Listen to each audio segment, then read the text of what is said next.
Brigitte Lahaie, Sud Radio, le sexe au conseil. Alors, Patrick Lemoine, ce sexo conseil, c'est mieux faire l'amour en 5 leçons. Alors, je vais vous expliquer, vous allez voir, c'est très très simple. Si. Je suis tout oui. C'est très simple. Tout d'abord, il faut avoir envie d'avoir envie. Donc, il faut se rendre un petit peu disponible, s'accorder le temps nécessaire pour laisser de côté le travail, les ennuis, les pensées un petit peu négatives. Déjà, éviter de se programmer un rapport sexuel un soir de fatigue. Hein. Ça, c'est la première leçon. Vous êtes d'accord avec ça ? Totalement. Deuxième clé, apprendre à mieux se connaître et particulièrement à mieux savoir ce qui nous fait du bien. C'est pour ça que beaucoup de sexothérapeutes conseillent quand même la masturbation, surtout en ce qui concerne les femmes, parce que c'est vrai que pour les femmes, c'est pas toujours simple de savoir comment elles aiment être caressées. Et c'est vrai que les gens sont pas toujours très en relation avec leur corps. C'est vrai, il y a une ignorance, surtout des femmes, sur leur propre anatomie qui est surprenante. Tout à fait. Je crois qu'il y avait eu un sondage où on demandait à des femmes ce qu'était le clitoris. Et la plupart du temps, c'était inconnu. Il fallait faire un dessin pour qu'elles comprennent. C'est tout à fait... C'est culturel en réalité. Culturel, il y a quand même dans beaucoup de cultures où... Oui, il y a beaucoup de cultures qui... Oui, mais vous avez raison. On devrait aider les femmes à se découvrir. Oui, absolument. Troisième leçon, accepter l'autre sexe. Hein, si on est hétéro, si on est homo, il n'y a pas de problème. Et d'ailleurs, on voit bien dans les couples homosexuels, souvent, il y a une meilleure communication sexuelle. Parce que justement, on n'est pas face au mystère de l'autre. Oui, on est dans un miroir. Et quand on est dans l'hétérosexualité, il faut comprendre qu'on n'est pas forcément au diapason. Hein. Moi, j'aime bien rappeler, je ne sais pas si vous êtes d'accord avec ça, que l'homme est plutôt dans la pulsion et la femme plutôt dans le désir. Et que pulsion et désir, c'est pas tout à fait la même chose. C'est vrai. Vous avez l'air tout triste en disant c'est vrai. Non, je suis pas triste. Je suis dans la réflexion parce qu'effectivement, on dit souvent que l'homme peut faire l'amour sans amour, contrairement à la femme. Du moins au début.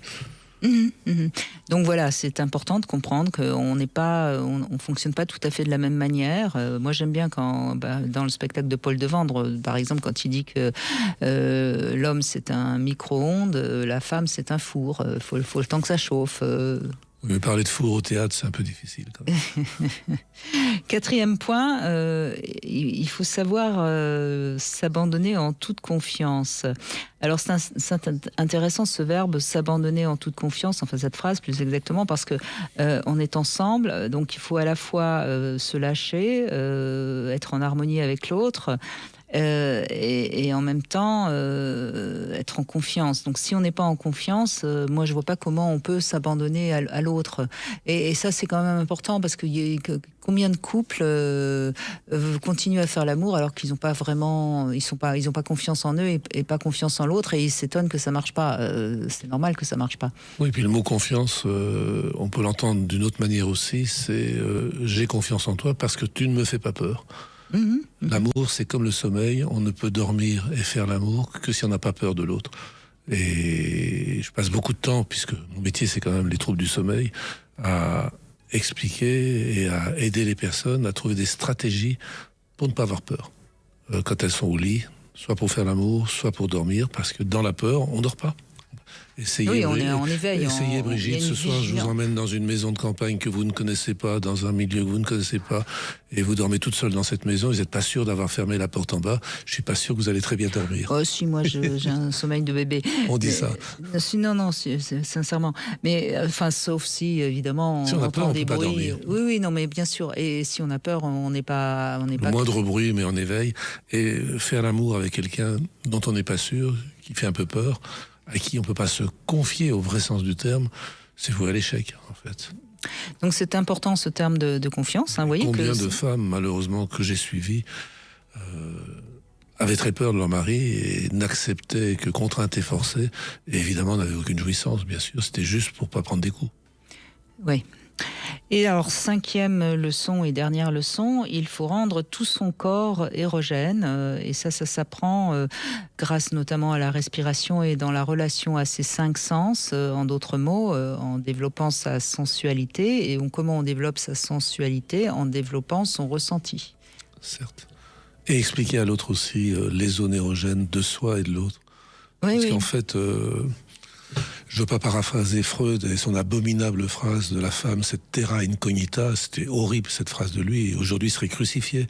Mais bref, il y a quand même une certaine ignorance du continent de l'autre, et lui expliquer, telle zone érogène, mon corps est un lieu érogène dans son entier, maintenant je vais te montrer où.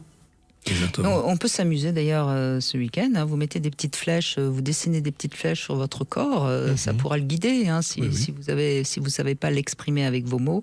En tout cas, ça avait été fait au XVIIe siècle avec la carte du tendre, qui vous plairait beaucoup, je pense. Ouais, mais c'est les petites flèches en fait, tout simplement. Oui, et elle avait rendu le corps érogène en transformant le corps en carte de géographie, mais c'était hyper érotique son truc. Je vois de quoi vous parlez. Bon, donc vous voyez, ces 5 leçons, c'est assez simple. Hein.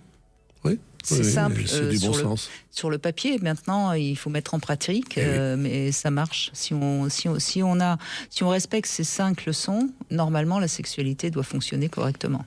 Donc à partir de demain, travaux pratiques. Travaux pratiques, exactement. Vous avez tout le week-end et on fera un compte-rendu lundi. Il y aura une interro. Une interro pratique, ça va être un peu difficile à la radio.